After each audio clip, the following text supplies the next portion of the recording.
Well, my teleprompter didn't get here because of the weather, so I'm just going to make stuff up and we'll see how that goes. You can be president. You know, the main message of what I wanted to cover, and I think I'll try to hit on a range of topics, but the sooner we get to your questions, I think, the better. It helps me find out what's on your mind, and I think you learn more if you come here and can get your questions answered. So the main thrust of my comments is that, above all else, we have an economic growth problem. We don't have a spending problem. We don't have a revenue problem. We don't have an entitlement problem. We have an economic growth problem. All of those problems are there because of our lack of economic growth. If we had a 3.5% real economic growth rate, you would never have to cut an entitlement benefit.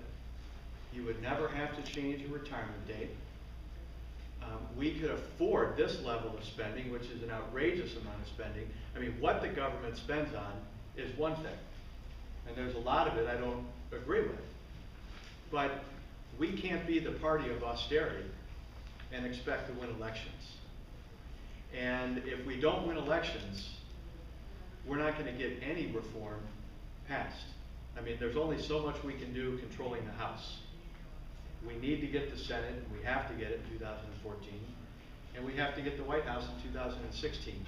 And I think the way we do that is to transition away from saying how much we're going to cut. I mean, it's kind of like arguing over what's dead weight on a train that's stalled. You know, if we get the train rolling, we'll be able to see how much weight the train can carry. Just to give you some numbers to put in perspective how important economic growth is. From the founding of the country, and I say 1790, because that's really when you have any kind of economic statistics. From 1790 to 1970, we grew at 3.94% real economic growth for that period of time. Since 1970, we lost a full percentage point. From 1970 until now, we lost a full percentage point. Had we continued to grow 3.94% through that whole time period, the economy would be 24 trillion today, not 16, and we would be running a surplus even at these absurd spending levels. We wouldn't have an entitlement problem. We wouldn't have a Social Security problem. We wouldn't have a Medicare problem. So it's an understatement to say that federal finances are ultra sensitive to the rate of economic growth. Even using the CBO's own flawed methodology, and all the flaws of the CBO's methodology would be a topic for another evening. But for every 1/10 of 1% increase in the rate of economic growth, it cuts $314 billion from this 10-year deficit, the 10-year forecast that they do. I hear a lot of people talking about how we can cut $314 billion, but I don't see anybody going around saying, hey, well, instead of doing that, why don't we just increase the rate of economic growth by a measly 1/10 of 1%? Who would oppose us on that? If we want to reach out to independents and the so-called Reagan Democrats, I think we can find more common ground if we say, hey, well, why don't we just get the rate of economic growth up instead of arguing over, what we need to cut. We do need to reform Social Security, don't get me wrong, but to make it better, not because we bought into some assumption that we're locked into austerity forever. We do need to reform Medicare badly, but because there's a tax flaw that's causing costs to go up in healthcare is the reason why we need to reform it. Excuse me. We need to reform it to make it better. We don't need to reform it because we've accepted stagnation for as far as the eye can see. That puts us in a no-win situation. Since 2000 to today, which combines the weak dollar presidencies of George Bush and Barack Obama, and for as much as Obama blames his problems on Bush, And for as much as he tries to make it seem like they're opposites, in my book, they're more similar than they are different. They both favor a weak dollar, and we have the economic growth to show for it. We've averaged 1.57% growth from 2000 to 2012. And if you had 1.57% growth for our whole history instead of this 3.9, we would be getting foreign aid from Zimbabwe. I mean, seriously, our GDP would be 144 billion if we grew at 1.57 this whole time. So the numbers are just enormous when you get into the compounding. On a present value basis, which is really the way to look at it, the previous quote I gave you where 0.1% equals 314 billion. That's using the static, flawed methodology of the CBO. And even if you buy into that for a second, long enough to make the argument that we need to put growth ahead of spending cuts, if you look at it on a present value basis, a 0.1% increase in the rate of real economic growth is 27 times more beneficial than reducing spending as a share of GDP by the same 0.1%. All right, so let me say that one more time. If you increase the real rate of economic growth by 0.1%, it has 27 times the benefit on federal finances as a reduction in spending as a share of GDP by the same 0.1%. So let's take a show of hands. If you had a choice between doing that, which is 27 times more impactful than the second best alternative, or that which is 1/27th as good as the best alternative, what would we pick? I mean, it's a no-brainer when you look at it that way.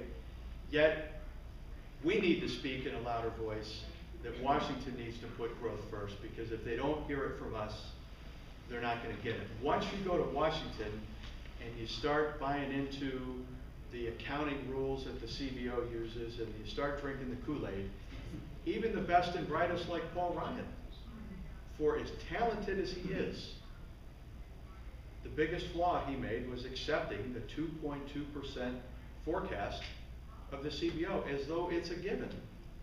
Maybe for the work of a budget chair, you have to accept it.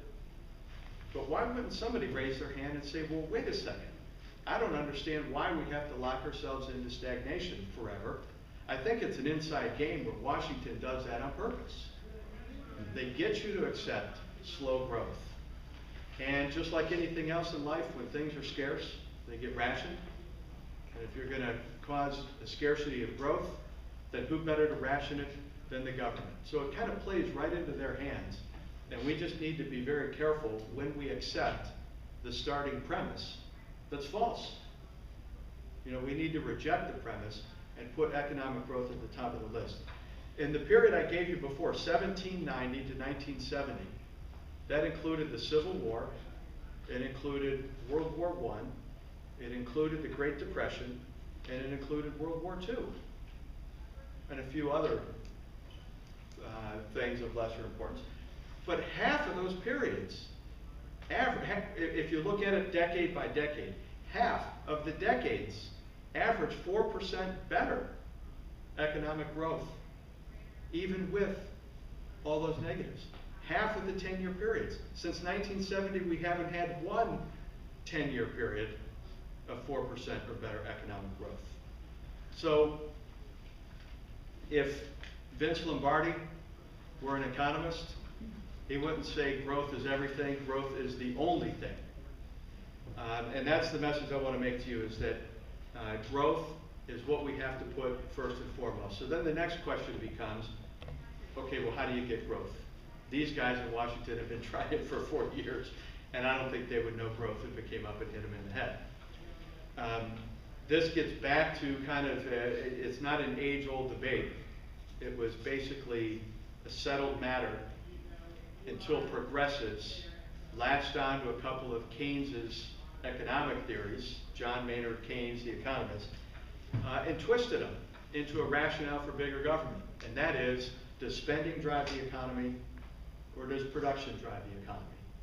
we're both producers and consumers. You spend the first part of your day as a producer doing something to earn an income. Then and only then can you be a consumer. So there's no chicken and egg argument. There's no, oh, well, okay, of course you need production, but you also need demand. If you don't have, you know, I wish I had $1 for every time I got in that argument with a liberal. The way you end the argument is you say, okay, let's ship you off to strand you on a deserted island where you're the island's only inhabitant. Go ahead, grow the economy. Show me how you spend your way to prosperity. And I think we would all get it without having to go to an island. I'm sure there'd be a lot of progressives that would spend a year on the island before they would figure it out. But you have to produce before you consume. It is that simple. If you want to consume fish, you have to go catch some, right? Get the picture. When you go to 2 people in the economy, it's no different. If you go to 311 million people in the economy, it's no different at all. When the government spends, they first have to take. So what they tell you in the textbooks is that government spending has a multiplier effect. And by the government spending on this, whatever it is, that person is going to have income they otherwise wouldn't have. And when they spend that, that person is going to have income they otherwise wouldn't have, and so on and so forth. And when you trace that through the economy, you do get a multiplier effect. What they tell you is true, but they don't tell you enough. Because over here, where they take the $1 from, that's a $1 of income that this person has less than they would otherwise have, which means $1 less of spending over here than they would otherwise have.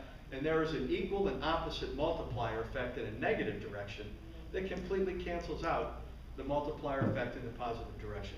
So in technical terms, the way you explain government spending is taking a bucket of water out of the deep end of the pool, pouring it in the shallow end of the pool, and then your hope and change is they hope the water level changes. And all it does is may cause a few ripples here and there, but it doesn't do anything to change the water level. So supply side economics is really the way it works. Supply side economics is one and the same as classical economics. Classical economics for centuries was the economics of production. And it wasn't until these twin beasts, these twin prosperity killers called the Federal Reserve and the IRS, which are formed 100 years ago this year.